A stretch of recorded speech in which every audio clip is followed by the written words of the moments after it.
My son forgot his phone on my kitchen counter.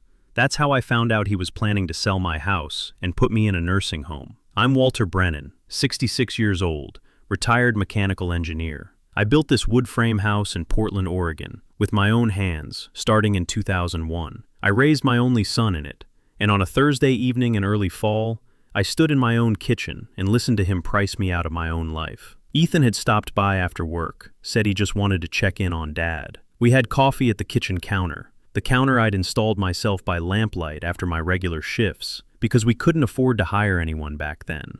We talked about his projects, the weather, nothing much. He left at 7:15 p.m., a normal visit, same as any other, except he forgot his phone on the counter. I noticed it maybe 2 minutes after he walked out. The screen lit up, an incoming video call from Vanessa, his wife. I picked it up to bring it out to him, but before I reached the front door, I heard his voice from outside. He'd already answered on his car's Bluetooth. The phone was still connected through the house speaker. Vanessa's voice first. Finally. I was waiting. Sorry, had to get out of the house first. Ethan, quieter than usual. He's slipping, Van. I can see it. Left the gas stove on last week. Mixed up his medication on Tuesday. So we do this? The house is worth at least $745,000 in this market. We list it. Move him to Evergreen Ridge on Burnside. Decent place. Not too expensive. Done. And the money? $745,000. Clears the RV park debt. Pays off the credit card still on my name from Mom's treatment.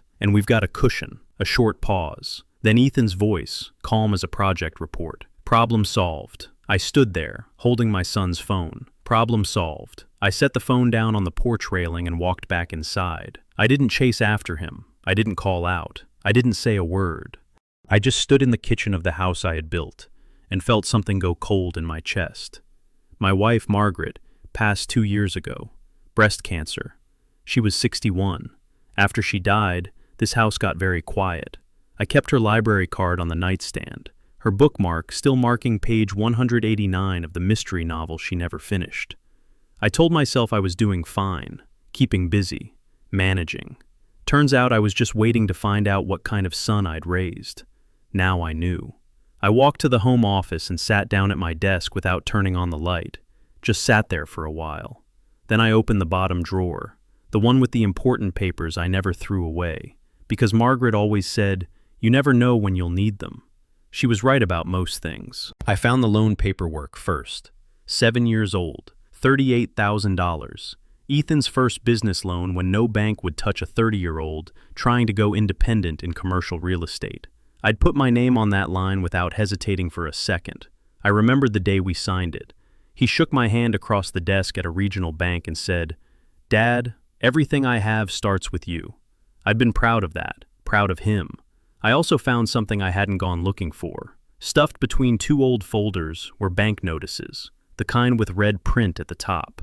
Ethan had stayed with me for 3 weeks last October while their condo was being renovated. He'd left these papers behind by accident, same way he left his phone tonight. I unfolded them slowly under the desk lamp. An RV park investment he'd sunk into last spring, $85,000 underwater. 3 credit cards with balances over $32,000, each of them past due. A short-term loan from March with $25,000 still owed. I added the numbers twice to make sure. $142,000 in outstanding debt, on top of the $38,000 I'd co-signed for.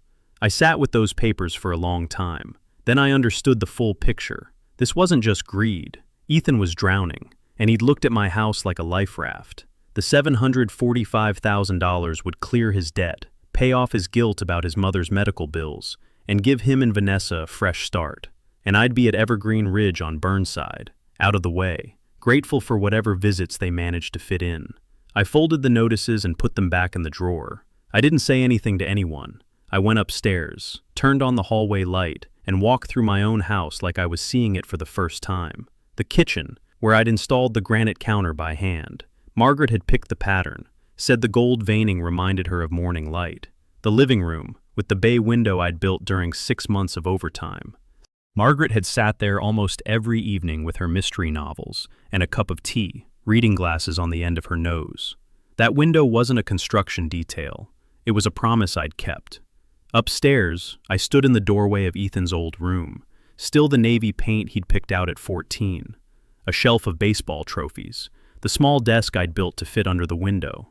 I remembered the Saturday mornings we'd spent in the garage, him pulling up a stool to watch me work on the old pickup, asking questions about engines, about torque, about load-bearing walls. I thought I was teaching him how things worked, how to build something that lasts. I didn't know he'd use what I taught him to appraise me. I walked to the master bedroom last, Margaret's reading glasses still folded on her nightstand, the mystery novel with her bookmark at page 189. I sat on the edge of the bed and looked at her photo. "You're too good for your own good, Walter," she used to say. "People stop being grateful when they stop having to ask." I should have listened harder. Tomorrow morning, I was going to call Arnold Davenport. Arnold Davenport's office was on Hawthorne Boulevard, second floor above a flower shop. Margaret and I had met with him when she got her diagnosis, just to make sure our affairs were in order. I still had his card in the drawer. His office was lined with law books and framed certificates. He poured coffee from a small machine in the corner and sat down across from me like a man who had heard every version of this story before and wasn't going to rush me through mine. I told him everything: the overheard phone call, the plan for Evergreen Ridge, the bank notices stuffed in my drawer, the $142,000 Ethan was drowning in, the way my son had looked at my house and calculated its market value like I was a distressed property to be flipped. Arnold listened without interrupting. When I finished, he set his pen down. "The house is titled in your name only since your wife's passing, correct? We owned it jointly, transferred to me automatically when she died. Then your son has no legal claim. Zero. He cannot list it, cannot force a sale, cannot make any decisions about your property without your explicit written consent." He leaned forward slightly. "The house is yours, completely." I asked him how fast a cash sale could happen if I wanted to move on this before Ethan got back from his Seattle conference the following Friday. Arnold didn't blink. 10 business days, with the right buyer. Start making calls. I drove home and sat at my desk with a legal pad. I wrote out the plan in the careful block print Margaret always said was the clearest handwriting she'd ever seen from a man who worked with his hands. Step 1. Sell the house. Cash only. Close in 10 days. Step 2. Withdraw the cosigner status on the $38,000 loan. Step 3. Rent a new apartment, month to month, senior community. Step 4. Open a new account at a different bank, nothing in his name. Step 5. Change every lock in the house. Step 6. Install a hidden camera at the front door. Step 7. Leave a letter. 7 lines on a yellow legal pad. My whole life reorganized. That afternoon, Stuart Langford came by, 42 years old, top-rated agent in Portland, averaged 18 days from listing to close. He walked through every room with a tablet and a sharp eye, and by the time he reached the bay window, his expression had already told me what I needed to know. "Mr. Brennan, I'll be straight with you. Properties like this don't come on the market often. Original owner, custom work throughout, maintained like new construction." He scrolled through his tablet. "I have an investment group looking for exactly this type of property. Cash buyers, no financing contingencies. They can close in 10 business days. What's the number?" $745,000 easy. Push it to $780,000 if we present it right. $780,000. $35,000 more than Ethan had calculated in his head that night on the phone. The irony wasn't lost on me. My son was a real estate project manager. He thought he knew my house better than I did. He'd underestimated it, same way he'd underestimated me. "Draw up the paperwork," I said. "I'll sign in the morning." I signed with hands that did not shake. Over the following days, I kept my routine like nothing had changed.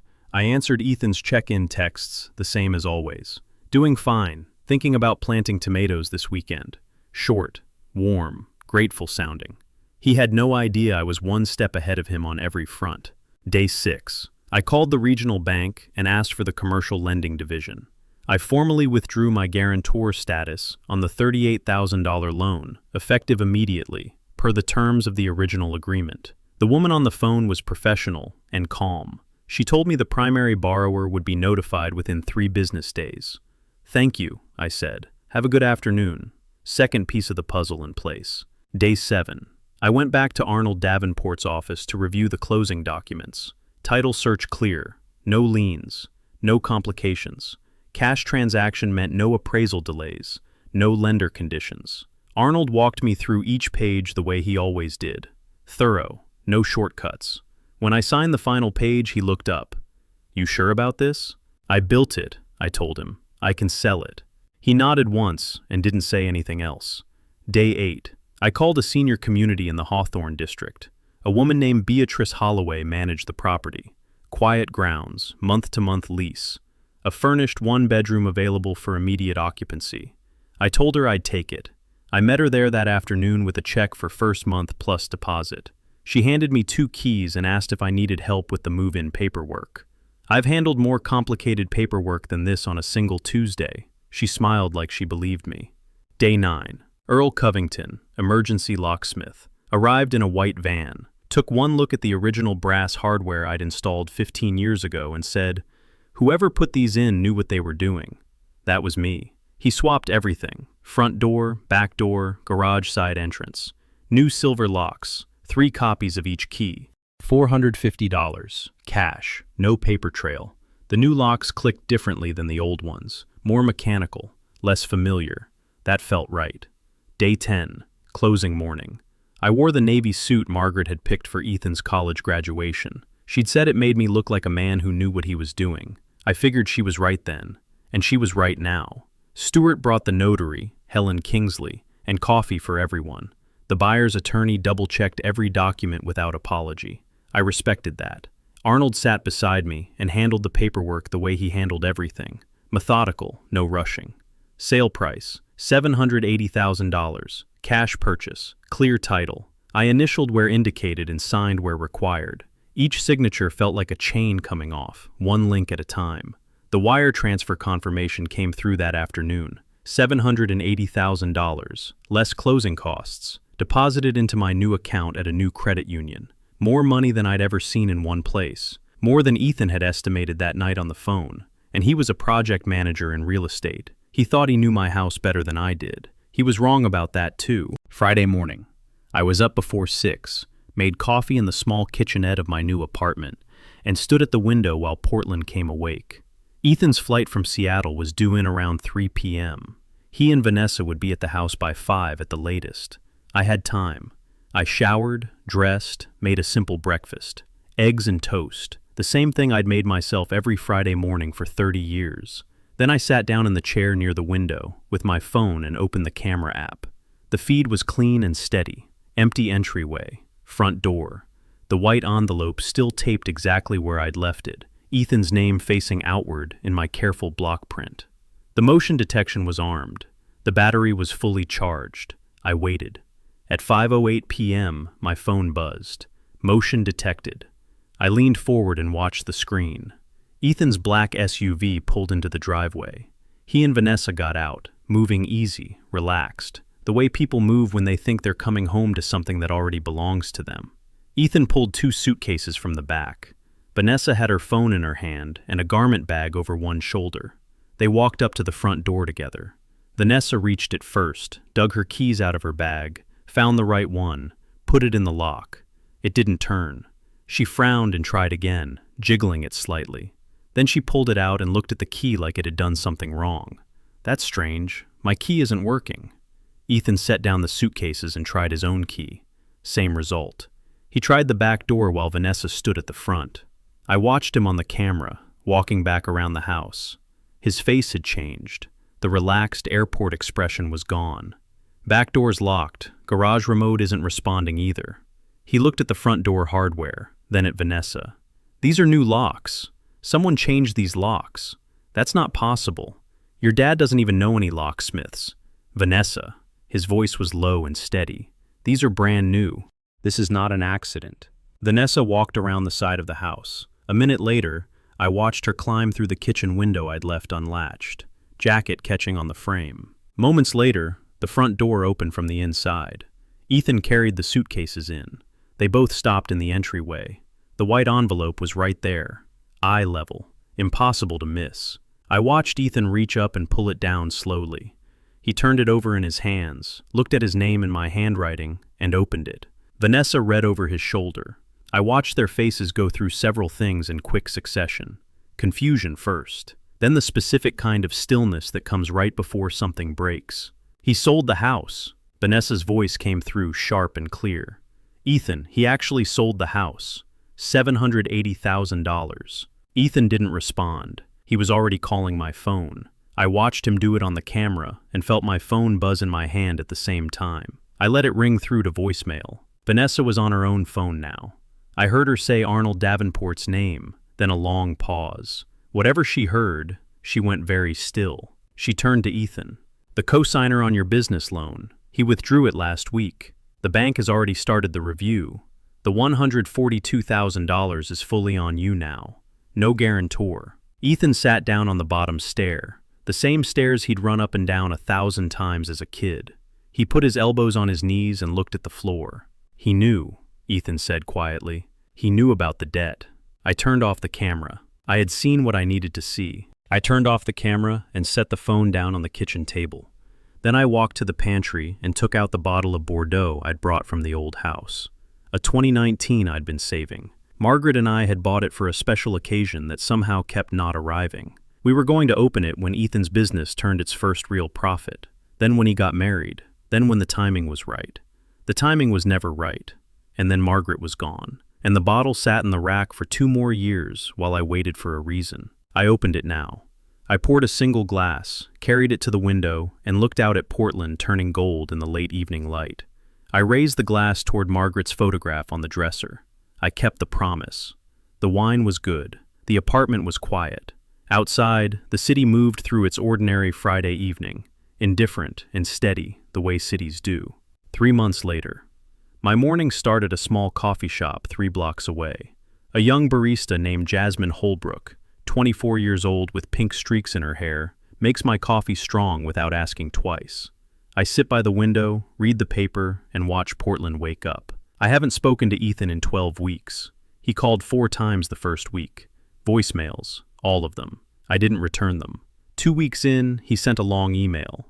An apology, the careful kind, written by someone who's been talking to a therapist. I read it once and didn't respond. What I know from Arnold. Ethan liquidated the RV park investment at a loss. Vanessa filed for a trial separation. They're living in a small apartment in Beaverton while he works through his debt under a repayment plan with the bank. I don't feel satisfaction. I don't feel anger. I don't feel anything at all about it. I just feel done. I've learned one thing in 66 years, and I learned it late. There are 2 kinds of people who will love you in this life. One kind loves you for what you give them.